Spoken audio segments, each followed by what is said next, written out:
Good evening mga master. For today's video ay nasa El Curso pala ako ngayon. No? Masyal ako sa El Curso Cebu. Bali yung El Curso Cebu pala ay malapit lang yan sa SMC side. So makikita nyo ang ganda ng lugar, may mga tanim. So malapit lang ito sa dagat ng SMC side. I mean sa ano ba tawag dyan, nakalimutan ko, sa Mambaling. Malapit lang yan sa dagat ng Mambaling.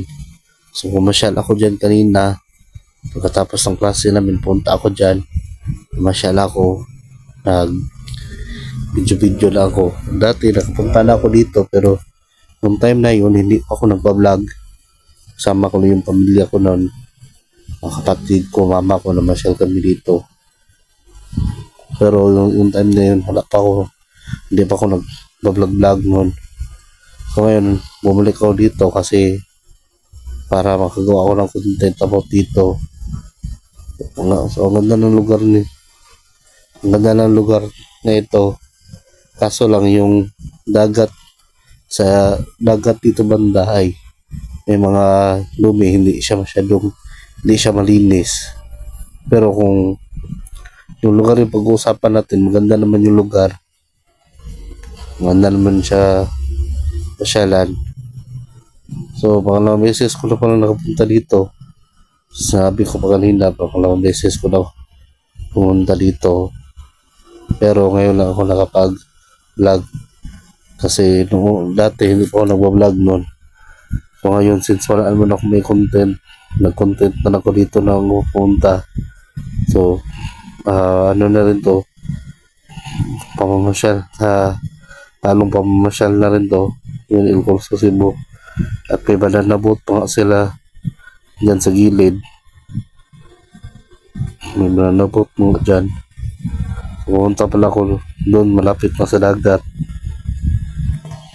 Siyempre yung dagat nila maganda naman, may mga jet ski, may mga motor, hindi ko bang tawag dyan, motor jet, hindi ko alam. So yun lang, sasabi ko kanina, yung kanilang lugar ay may mga dumi kasi parang iniiwan lang to ng mga nagpupunta dito parang dyan lang natin natapon. Kaya yun, may mga dumi sa malapit sa may karsada. Pero yung dagat niya ang ganda. So may mga mabibili rin pagkain dito. Marami rin naman tao nagtatambay dito kasi malamig yung hangin. Kasi pag malapit sa dagat, maganda talagang tambayan. Kasi yung hangin ay masyadong malamig, masyadong mahangin. So pumunta pala kayo dito, makikita nyo na yung bridge ng Sisilex. Malapit na lang to sa bridge ng Sisilex.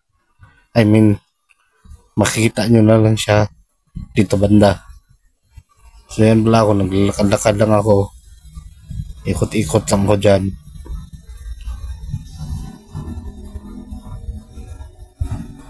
So may noon star pala to banda. So hindi nakakaalam, malapit lang to sa Lone Star. So yan ako, naglalakad-lakad lang ako, video lang ako sa dagat. So palubog na yung dagat yan.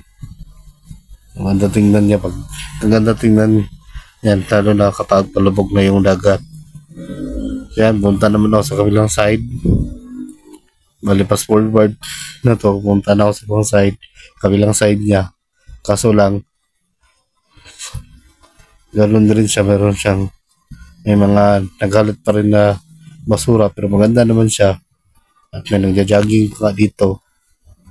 May mga nagja-jogging dito. Nalakad-lakad lang ako dyan. Yan ako, nandyan ako sa may dagat. Ikot-ikot lang ako dyan, yun lang yung ginawa ko. Ikot lang ako, nagpapahangin lang ako. Tapos nagbibidyo na rin. So kung papansin nyo, palubog na yung araw kasi mag-alas 5 na yan eh.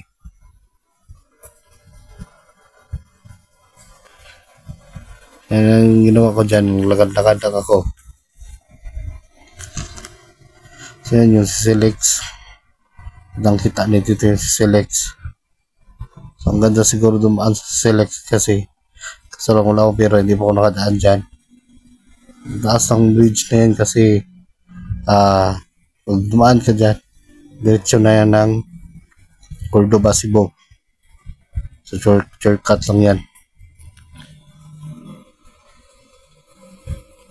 Yan yung lugar nila. So dati yung may building na yan, nakapunta na ako dyan, nakakain ako dyan. Kaso lang kanina hindi ako kumain kasi wala na akong pera. So yung budget ko pala, sakto lang pamasahe ko papunta dyan at pabalik ng bahay namin. Kaya ang ginawa ko na lang dyan ay naglakad-lakad na lang ako. Tapos nag-video-video. Nali lang naman ako dyan, hindi ako masyadong nagtagal. Nag-ikot-ikot lang ako. Kasi nga, galing pala akong eskwela niyan. Pagkatapos ng klase namin, pumunta ako dyan. Siguro mas maganda dito kung gabi, mas maganda siya tingnan. Kung napansin nyo, meron siyang tower sa unahan. Hindi ko lang alam kung anong tawag ng tower na yan. May mga puno, may mga halaman. So yun ang ginawa ko, ikot-ikot lang ako dyan, lakad-lakad lang ako. Ang lakad-lakad lang ako dyan. So yan, video lang ako. Yan pala yung pangalan niya, makita nyo may signboard sa may nakalagay na pangalan sa gilid na El Corso.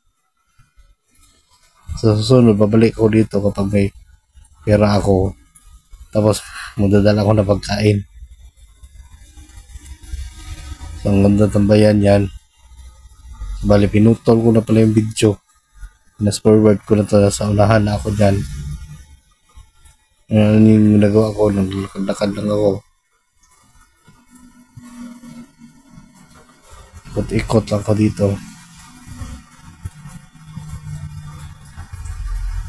Ikot lang ko dyan.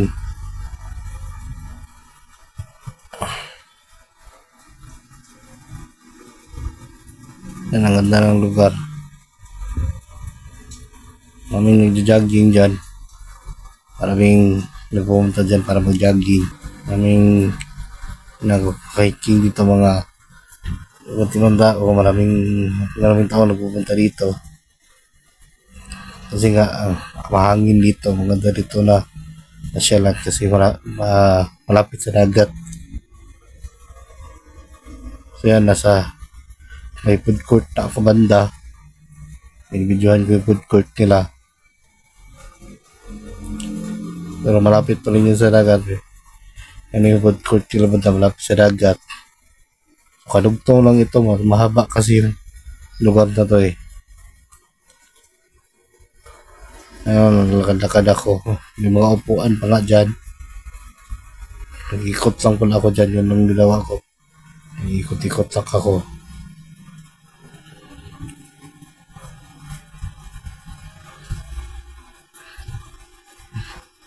Yun ang ginawa ko, inikot ko lang yung lugar. Wala naman ako masyadong ginawa dyan. Ayan, nasa may parking area na ako. Ayan, so nakarapot na sa may parking area niya. May kainan pa dyan. Hanggang dito na lang muna. Bye-bye.